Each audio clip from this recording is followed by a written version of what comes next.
సన్నీ వాళ్ళ నాన్న సన్నీతో మాట్లాడుతూ ఉంటాడు. ఇంతలో అక్కడికి స్వర వచ్చి సన్నీని చూస్తుంది. అది చూసి అక్కడ ఉన్న సన్నీ వాళ్ళ నాన్న అయితే నీకెన్నిసార్లు చెప్పాను నా కొడుకు దగ్గరకు రావద్దని, అయినా నువ్వు ఎక్కడికి ఎందుకు వస్తున్నావు అని చెప్పి అడుగుతూ ఉంటాడు. అది వినగానే అక్కడ ఉన్న స్వర అయితే సన్నీ ట్యాబ్లెట్ వేసుకున్నావా, నువ్వు జ్యూస్ తాగావా అని చెప్పి అడుగుతూ ఉంటుంది. దాంతో సన్నీ అయితే వేసుకున్నాను అని చెప్పి అంటాడు. ఇక అక్కడ ఉన్న స్వర అయితే సరే సన్నీ జాగ్రత్తగా ఉండు, టైంకి మెడిసిన్ వేసుకోవాలి అని చెప్పి అంటుంది. దాంతో అక్కడ ఉన్న సన్నీ వాళ్ళ నాన్న అయితే ఏంటి నువ్వు ఇక్కడికి వచ్చి ఓవర్ యాక్షన్ చేస్తున్నావు, మర్యాదగా ఇక్కడ నుండి వెళ్తావా లేదా అని చెప్పి గట్టిగా అరుస్తాడు. దాంతో అక్కడ ఉన్న స్వర అయితే ఇలా అంటూ ఉంటుంది, నేను ఇప్పుడే బాబీ దగ్గరికి వెళ్ళి భోజనం తినిపించడానికి అయితే వెళ్ళాను. బాబీకి ముద్ద పెడుతున్నప్పుడు నిన్ను గురించి అడిగాడు, సన్నీకి ఎలా ఉందమ్మా, సన్నీ భోజనం చేశాడా లేదా అని చెప్పి నన్ను అడిగాడు అని చెప్పి అంటూ ఉంటుంది. అది వినగానే అక్కడ ఉన్న సన్నీ వాళ్ళ నాన్న అయితే స్క్రిప్ట్ బాగానే రాసుకొని వచ్చావు, మర్యాదగా ఎక్కడి నుండి వెళ్తావా లేదా, నా కొడుకు దగ్గరికి రావద్దు అంటే ఓవర్ యాక్షన్ చేస్తున్నావేంటి అని చెప్పి అంటాడు. దాంతో అక్కడ ఉన్న స్వర అయితే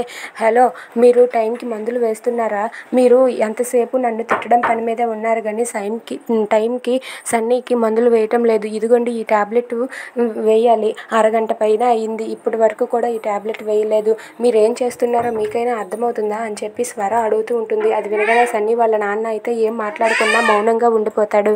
ఇక స్వర అయితే టైంకి మెడిసిన్ వెయ్యాలి అని చెప్పి ఆ బాటిల్ తీసుకొని సన్నీని లేపి సన్నీకి అయితే టాబ్లెట్ ఇస్తుంది. అది చూసి సన్నీ వాళ్ళ నాన్న ఏం చేయలేక మౌనంగా ఉండిపోతాడు.